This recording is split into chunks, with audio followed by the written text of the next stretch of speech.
You're listening to Mid-Morning Matters on Marlow FM 97.5. With the greatest love of all, and if the spirits and the angels are with us, I will have Debbie Beauchamp and Gina Holland on the line. Good morning, Gina. Good morning, Debbie.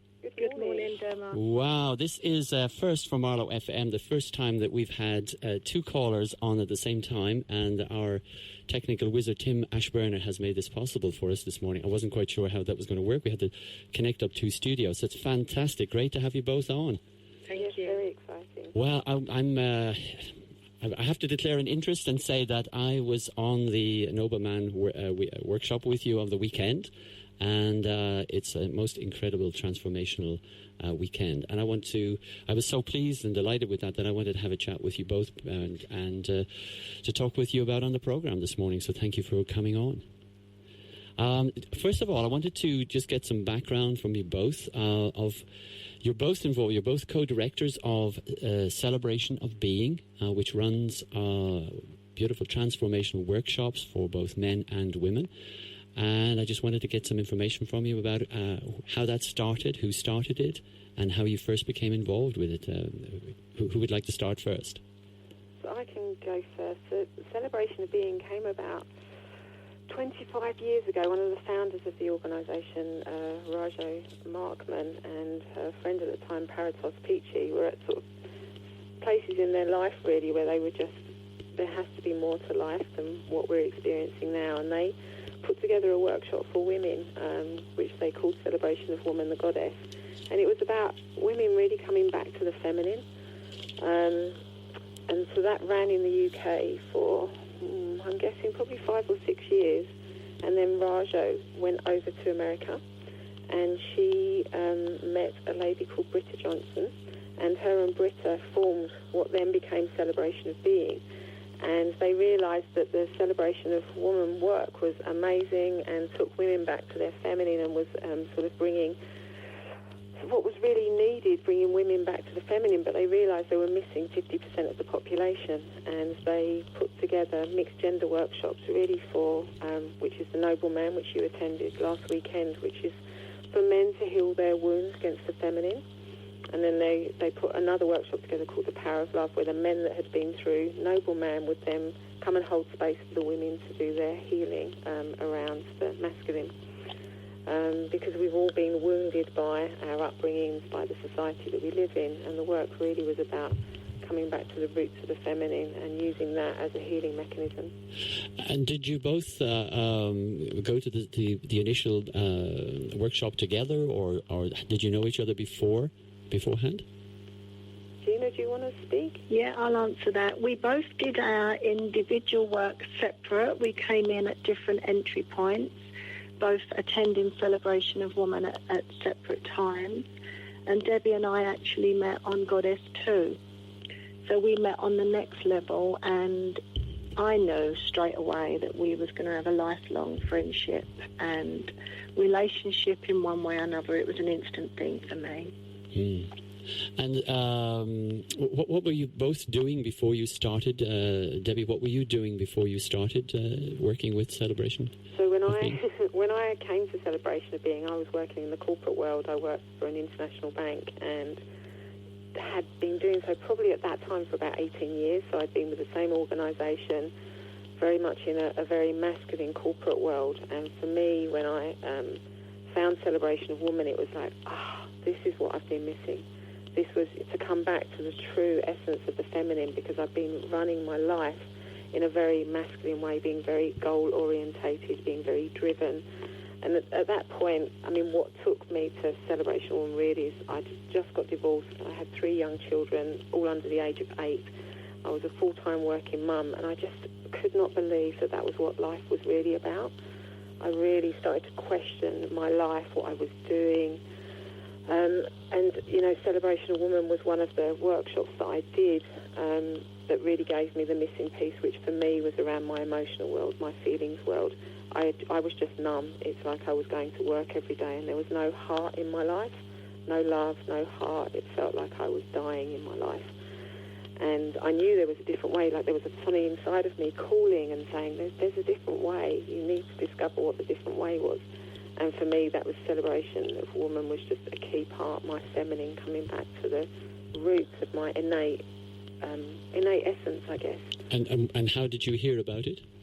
I was doing some work at a different organisation called Insight, and I saw a woman across the room, and I just thought, I have to speak to her, and I had no idea why, but she had feathers in her hair and she had a sparkle in her eyes, and I just said to her, I need to speak to you, and I don't quite know why. You've got something that I know that I need. And she just said to me, you need to go on this workshop, and that was Celebration of Woman, and once I got there, it was like there was no turning back for me.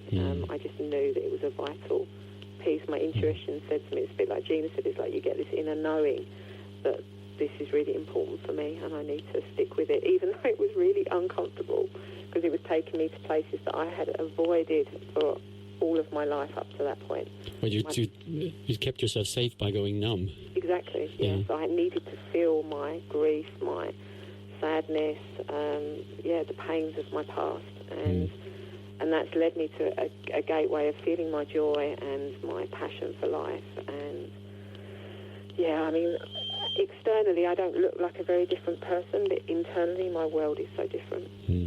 And Gina, how did you come to the first celebration of woman? Well, I was a bankrupt publican, so everything had crashed. I'd lost everything. My relationship was on its knees.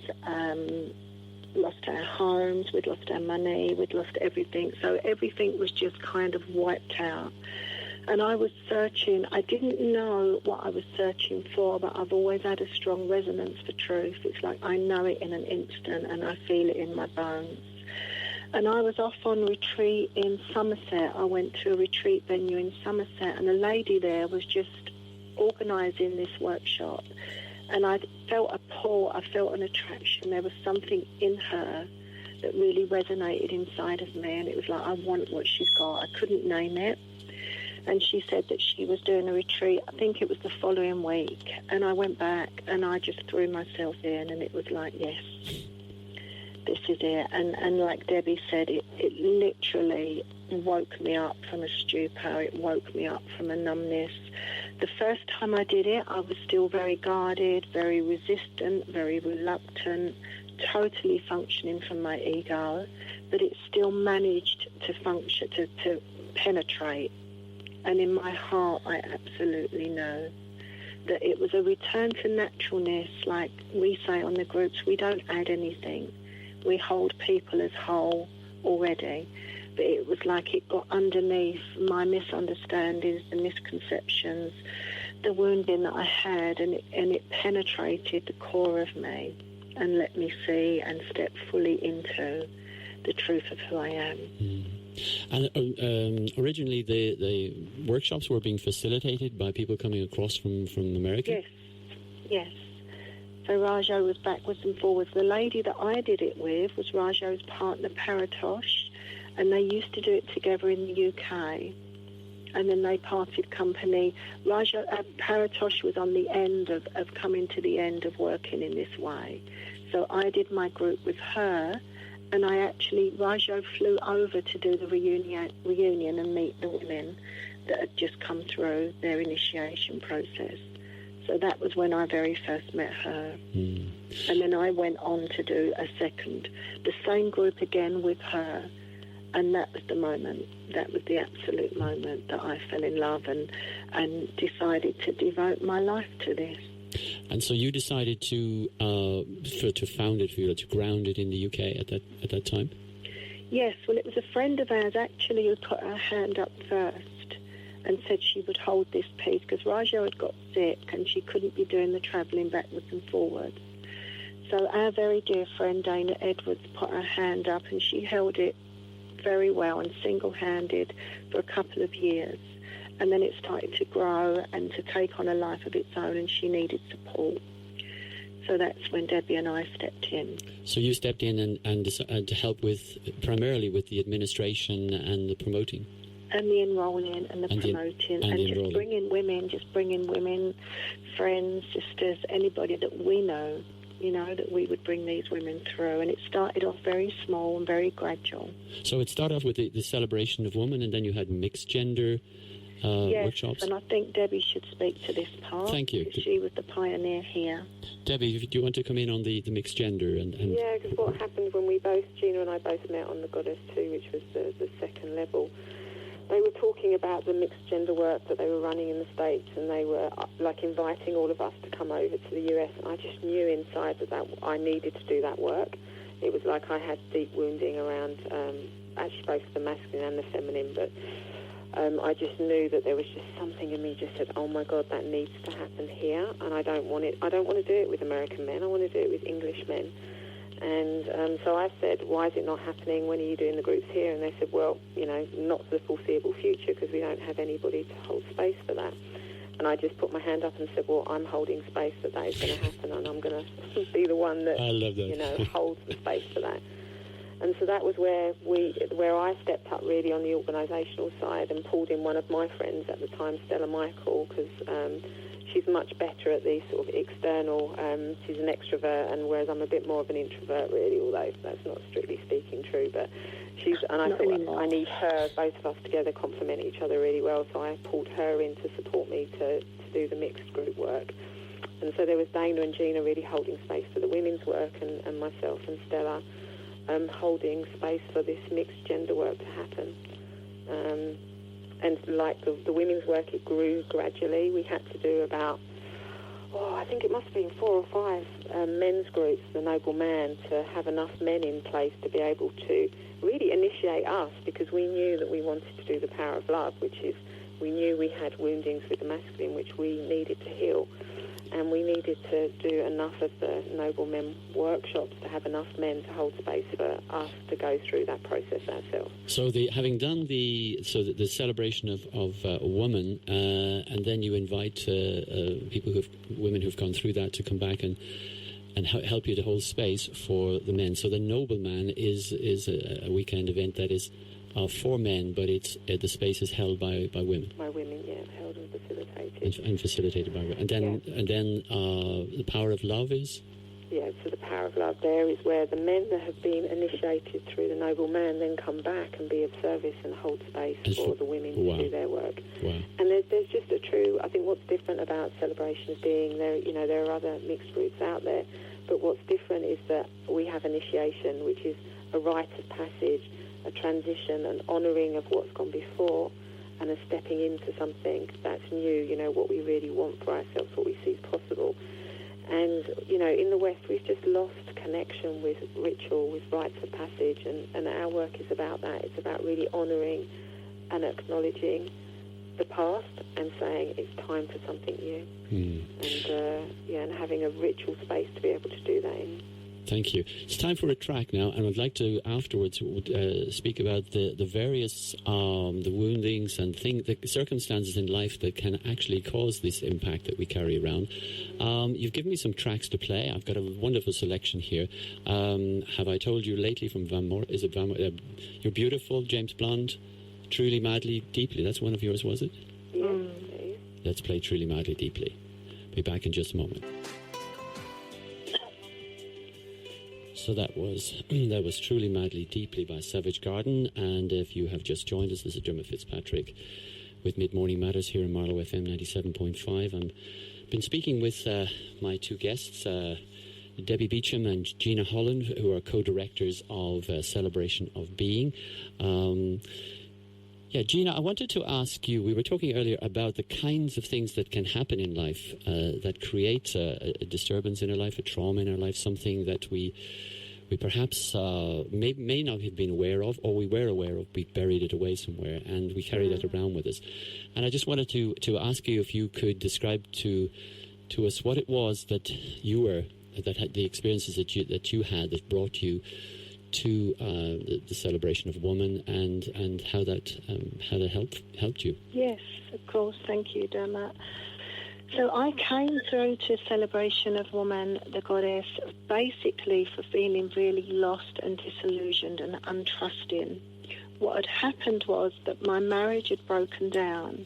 I was functioning in what I thought was a pretty normal way, but looking back, it was totally, very not normal. I was numb most of the time. I was stressed most of the time. My life was functioning in a way that there was no space. I was just keeping the balls, juggling the balls, keeping everything rolling.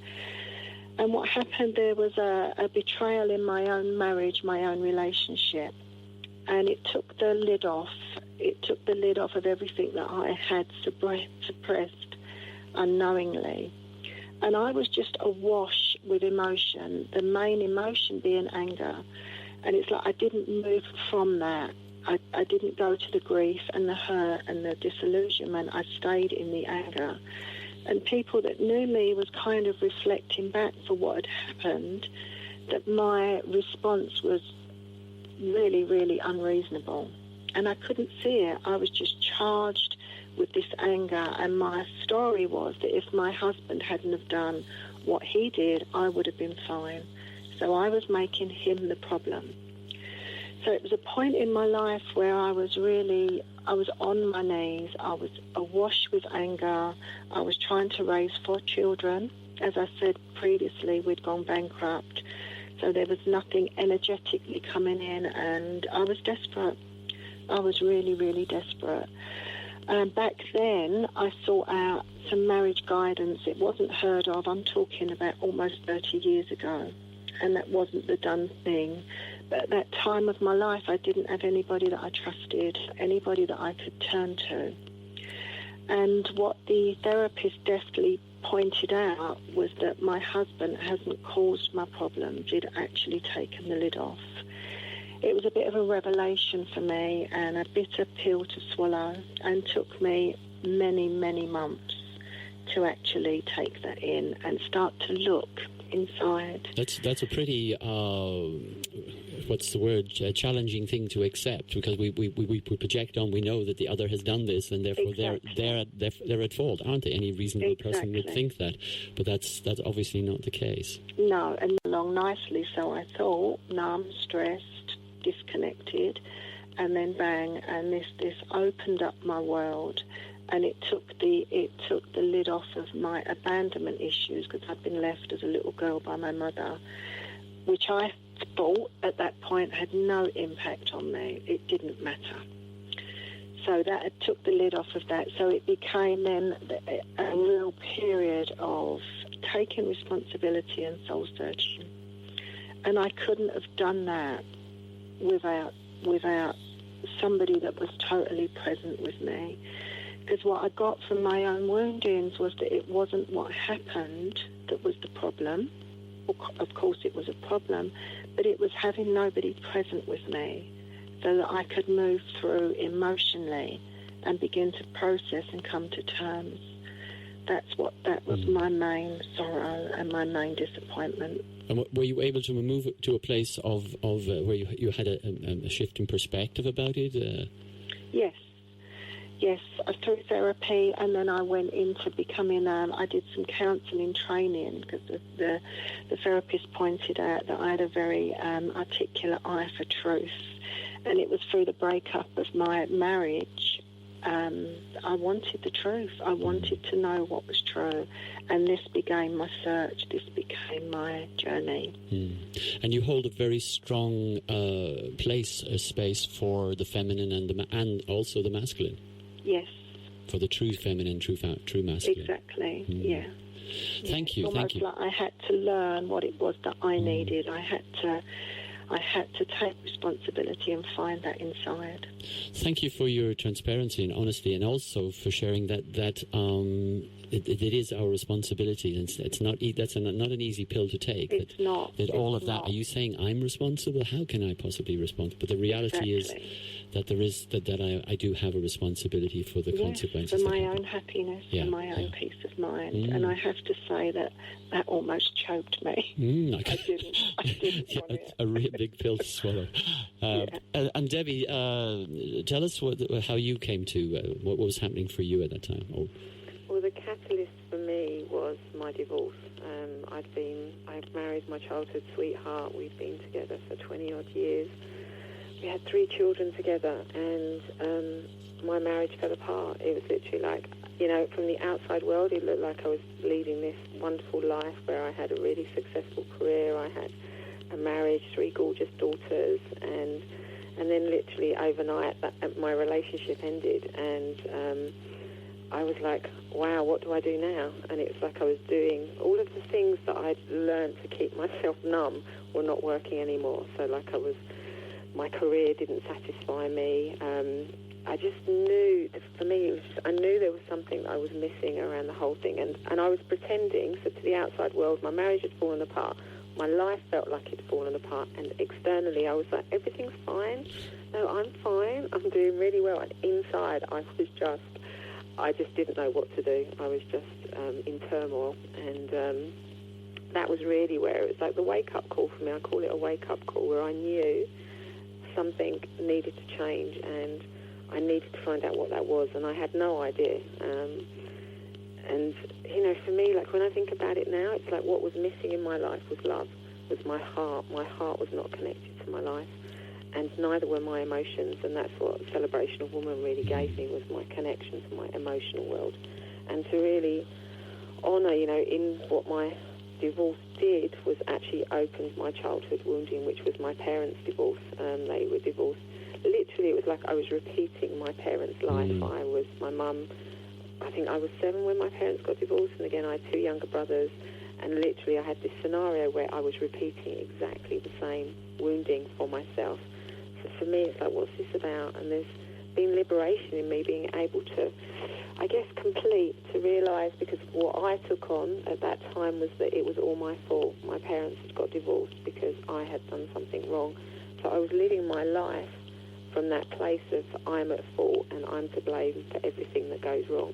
So even that happened within my divorce, and yet it was my husband who had a extramarital relationship, and, you know, so it was like, and it was interesting for me to take a step back, and it took me years to really get all of this. It's like, you know, what is it, 15 years on now, and I can look back and see a different picture, but at the time I was taking responsibility for everything.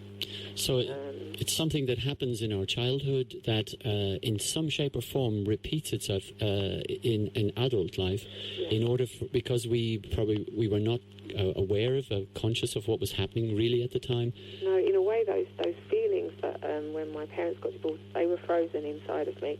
I remember, you know, I don't remember much about my childhood. It's like I've literally blocked all of that out. But what I do know is, like, I froze inside, and I had nobody to even explain what was happening. Overnight, literally, my parents got divorced. We moved into a different home with my mum. I was going to a different school. All of my social things, I was quite active. I used to do gymnastics, dancing. All of that stopped overnight. I lost my friends. It was literally a devastation for me at that age. And nobody, my mum was in her own grief around what was happening, and I know that it triggered her abandonment issues as a child. But it's like often within our families there are certain issues, like I'd say abandonment's one of mine, betrayal's one of my family, historical context within which my family system has grown. And, you know, it's like I'm starting to readdress that now. It's like I need to feel my betrayal and not repeat the patterns, to not continue that forward in my life.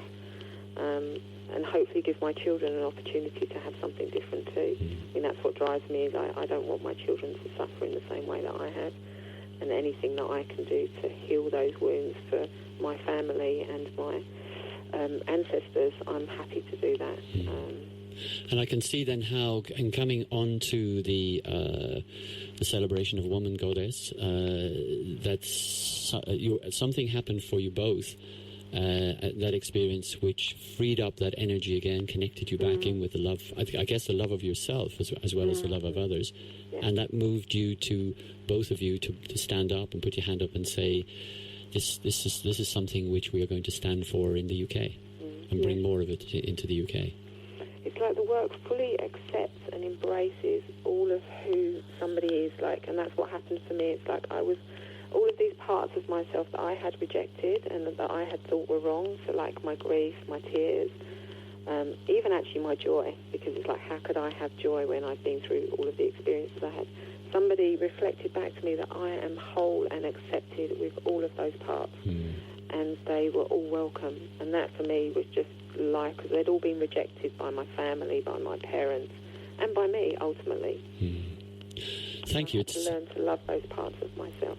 It's time for some more music. This time I'm going to play that was True Faith with New Order, and this is Diarmaid Fitzpatrick on the Mid-Morning Matters, Marlow FM 97.5, and on the line is Debbie Beauchamp and Gina Holland, the co-directors of Celebration of Being. Welcome back. Thank you. But the technology is holding up well. This is. I think I shall be using this more often. So thank you for giving us this cutting edge, the opportunity to go right to the edge on this one today. So I just wanted to recap. Thank you very much for your personal stories, because I feel that for me, hearing the personal story of people, of how they came to the work, and how they're embodying the work. And of course, you've had extensive training. You're both trained counsellors. I think, Debbie, you're involved as well in the family constellations. And Gina, you're also doing an enormous work in your community, working with, and your family, working with healing past traumas and helping people to live happier and better lives.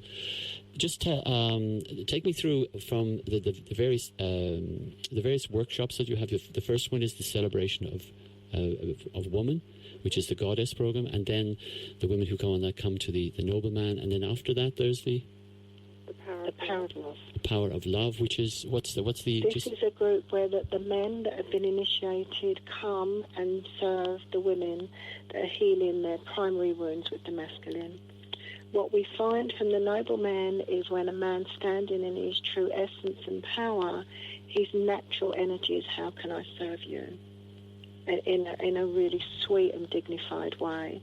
So this is when they get the opportunity to come back and be in service to the feminine.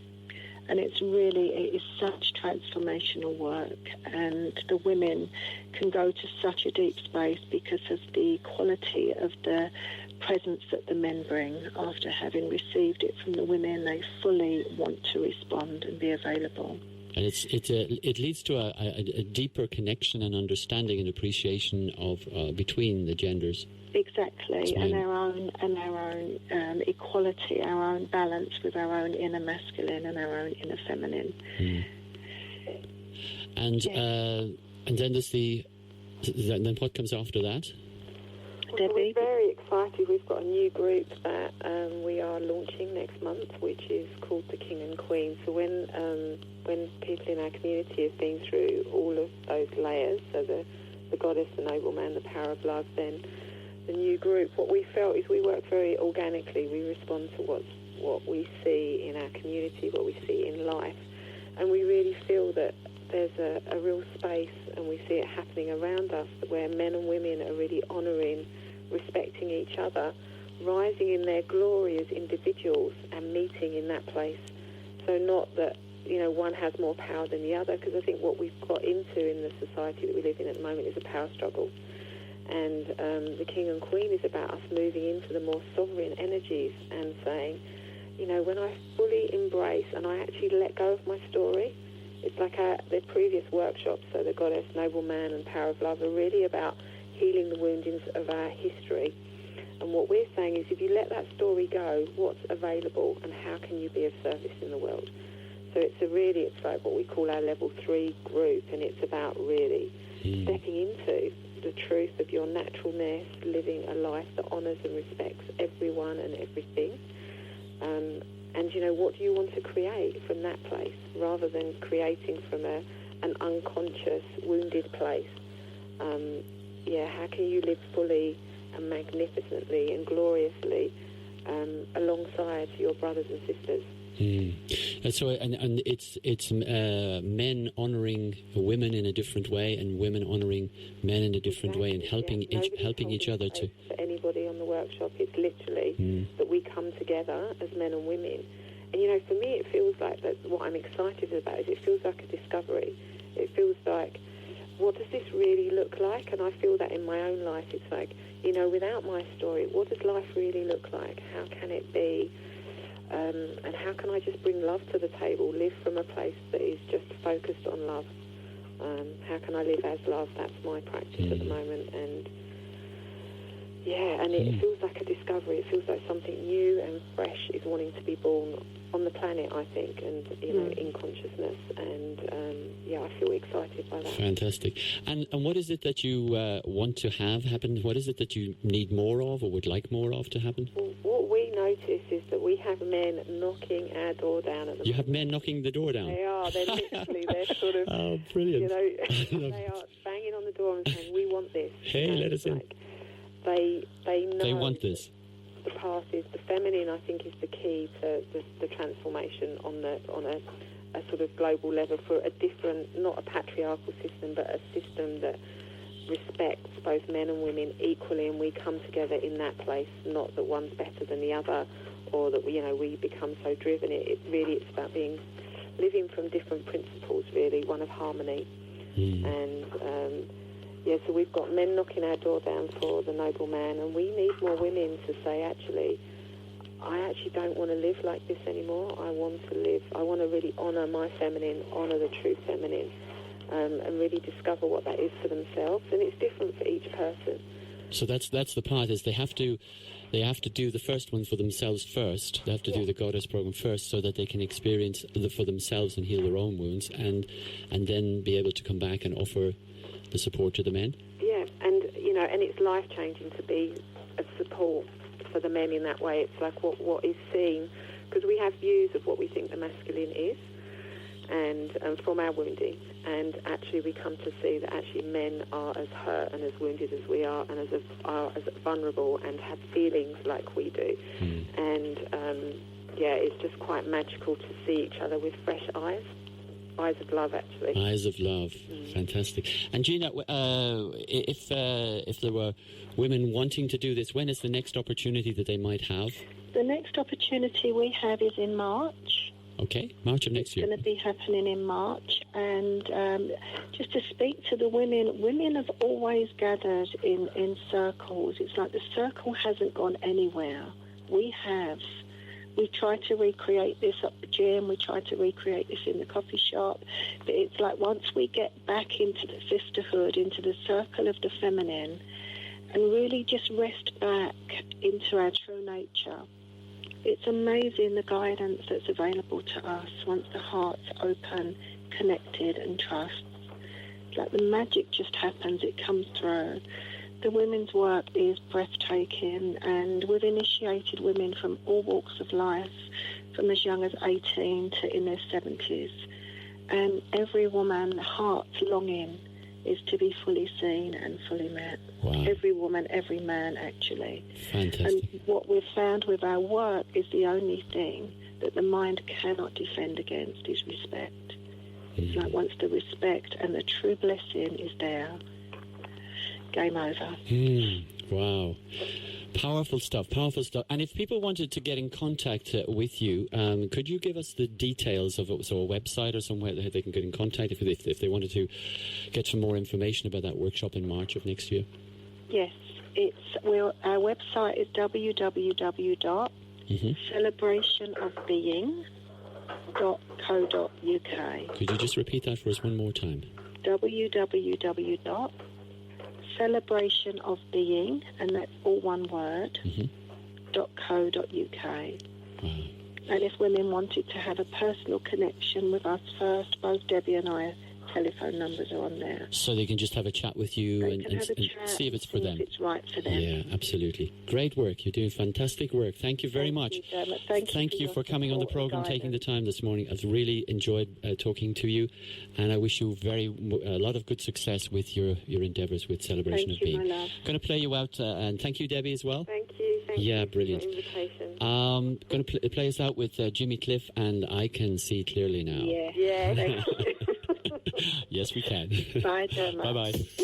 Bye.